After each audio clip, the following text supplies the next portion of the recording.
दोस्तों, जय हिंद, जय भारत। मैं मदन लाल आजाद, संयोजक संस्थापक all India bike boat taxi union. आज दिनांक 29 जनवरी 2021 को आपके समक्ष प्रस्तुत हूं राजधानी दिल्ली से, आप सबसे बहुत जरूरी बातें करने के लिए। चूंकि दोस्तों, समय बहुत नाजुक मोड़ पर खड़ा हुआ है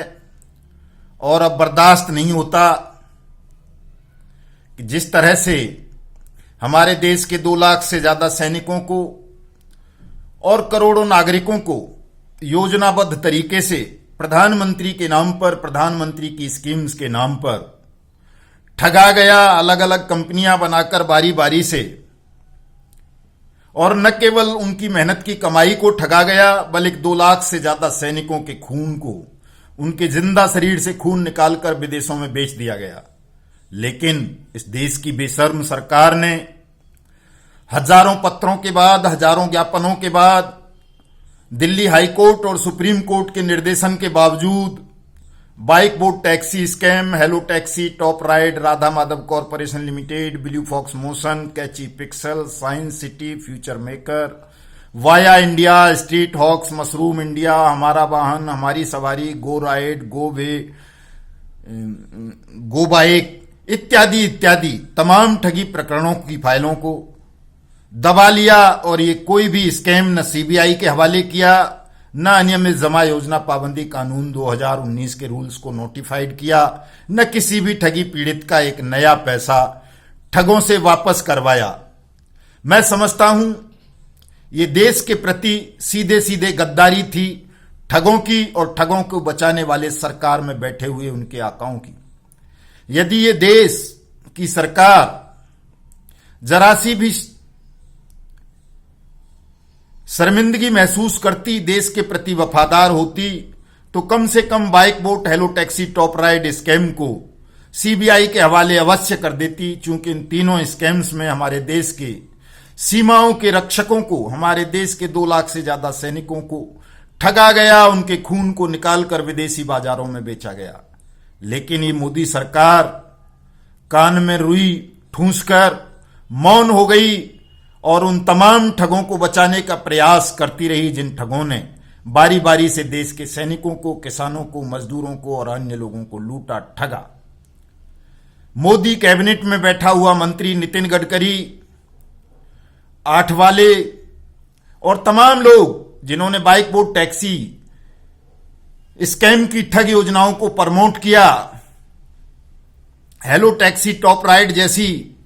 ठग कंपनियां बनाई, और आज भी उनके नाम पर हमारे देश के सैनिकों को ठगा जा रहा है, किसानों को ठगा जा रहा है। वो तमाम ठगी की कहानियां बदस्तूर जारी हैं और सरकार लोगों की पीड़ा को, दुख को लापरवाही से तिरस्कृत कर रही है, लोगों की भावनाओं को नहीं समझ रही, उनके दुख दर्द को नहीं समझ रही, और दिन रात देश को कुचलने का प्रयास किया जा रहा है। दोस्तों, कल 30 जनवरी है, शहीदी दिवस है, बड़ा पावन पवित्र दिन है। हालांकि 26 जनवरी को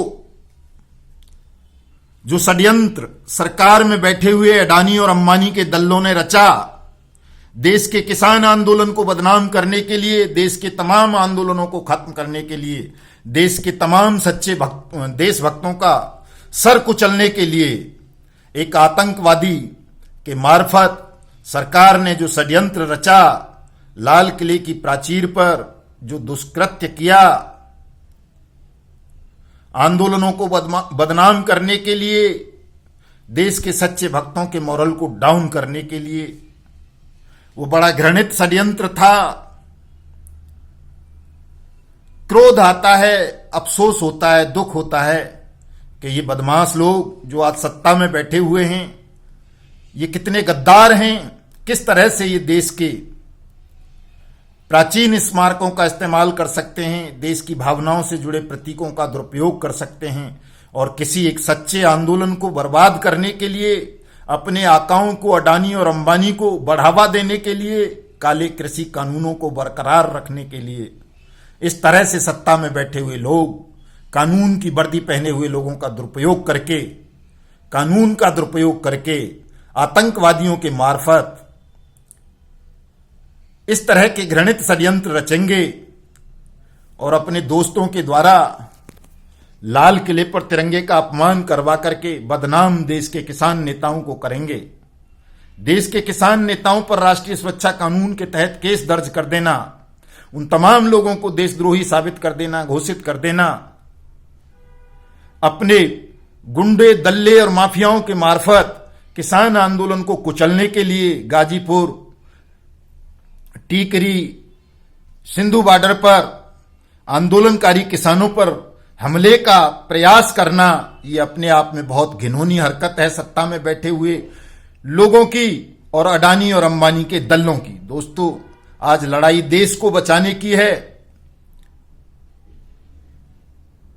अडानी और अंबानी के दलालों से ये लड़ाई है, सत्ता में बैठे हुए बेईमान लोगों से लड़ाई है, उन ठगों से लड़ाई है जो देश के सैनिकों का खून बेच करके भी खुले घूम रहे हैं। ए.के. तिवारी जैसे लोग, वीएन तिवारी जैसे लोग, दीप्ति बहल जैसे लोग, मितेश अग्रवाल जैसे लोग और राशिद नसीम जैसे लोग, राधे श्याम जैसे लोग, अशोक शर्मा जैसे लोग, ये तमाम लोग जो देश के लाखों करोड़ों नागरिकों की मेहनत की कमाई को लूटकर आज भी खुले घूम रहे हैं। सरकार उनको जेलों में नहीं भेज रही, उनके खिलाफ सीबीआई में मुकदमे दर्ज नहीं करवा रही, उन पीड़ितों की धन वापसी का कोई व्यवस्था नहीं कर रही, उल्टा प्रताड़ित किया जा रहा है ठगी पीड़ितों को, उनमें फूट डालने का प्रयास किया जा रहा है। जिस तरह से किसान आंदोलन को बदनाम करने का षड्यंत्र मोदी सरकार ने रचा और आज पूरा देश देख रहा है। दोस्तों, जो ये अडानी अंबानी का मीडिया है, कल आपने देखा होगा जो रिपोर्टर कभी किसान आंदोलन को कवर करने नहीं गए, वो तमाम अडानी अंबानी के नौकर जिन्होंने न केवल जिस्म बेच डाला है बल्कि अपना जमीर भी बेच डाला है। ये बहुत कड़वी बात कहनी पड़ती है कि जिस्म बेच देते हैं लोग, कोई बहुत बुरी बात नहीं है पेट की आग बुझाने के लिए, अपने परिवार के पालने के लिए, लेकिन कोई मनुष्य, कोई नागरिक अपना जमीर भी बेच दे और देश के प्रति प्रतिघात करने लगे, गद्दारी करने लगे,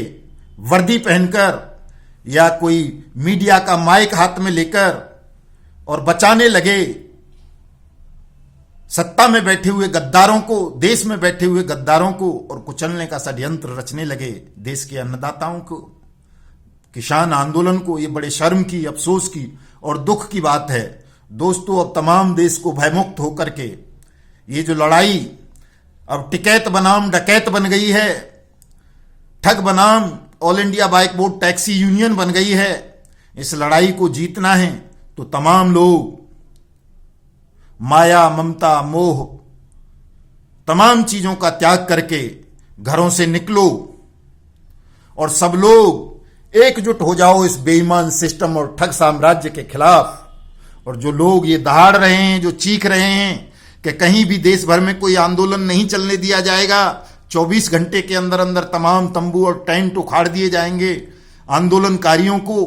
इन दुष्टात्माओं को, इन शैतानों को, इन पापात्माओं को जो छल से देश की सत्ता पर काबिज हो गए, राज्यों की सत्ताओं पर काबिज हो गए और इस तरह के हिटलरी और सामंत शाही आदेश जारी कर रहे हैं, हमारे सैनिकों की शहादत को, हमारे पुलिस के जवानों की वर्दी का, उनकी शपथ का जो नाजायज फायदा उठाकर सच्चे आंदोलनों को कुचलने का षड्यंत्र रच रहे हैं, प्रयास कर रहे हैं, इनको मुंहतोड़ जवाब दो। प्रायश्चित तो इनको करना चाहिए था कल साथियों, 26 जनवरी की घटना का नरेंद्र मोदी, अमित शाह और उन तमाम लोगों को जिन्होंने लाल किले पर एक षड्यंत्र पूर्वक एक साजिश रचकर किसान आंदोलन को तबाह करने के लिए अपने लोगों से तिरंगे का अपमान करवाया, वहां निशान साहिब फहरवाया, वहां किसान झंडा फहरवाया ताकि किसान आंदोलन को बदनाम किया जा सके। इनकी साजिश पूरे देश के सामने है, वो वीडियो, ऑडियो, तमाम चीजें हैं। दोस्तों, प्रायश्चित करना चाहिए था इस बात का मोदी को, अमित शाह को, दिल्ली के पुलिस कमिश्नर को और तमाम उन लोगों को जिन्होंने ये षड्यंत्र रचा और उस खालिस्तानी आतंकवादी दीप सिद्धू को लाल किले तक जाने के लिए परमिशन दी, उसको रास्ता दिया, उसको सल्यूट ठोका कि तू जाकर लाल किला पर उत्पात मचा ताकि हम किसान आंदोलन को बदनाम कर सकें, खत्म कर सकें। इस बात का प्रायश्चित देश के प्रधानमंत्री को, देश के गृह मंत्री को और देश की सत्ता में बैठे हुए तमाम लोगों को करना चाहिए था, लेकिन उन्होंने इस घटना पर गर्व किया, इसको अवसर में बदला, अवसर बनाया किसान आंदोलन को कुचलने के लिए और प्रायश्चित किया। हमारे मासूम और भोले भाले किसान नेताओं ने, उन्होंने जिम्मेदारी ली। उन्होंने अपना 1 फरवरी का संसद मार्च, जो देश के काले कृषि कानूनों को वापस करने के लिए आह्वान किया था, जिस संसद मार्च का, उसको वापस लिया प्रायश्चित स्वरूप, और कल के दिन उपवास की घोषणा की। देखिए कि इस बुरी घटना पर जिनको शर्मसार होना चाहिए था, वो शर्मसार नहीं हुए, उन्होंने इसका इस्तेमाल किया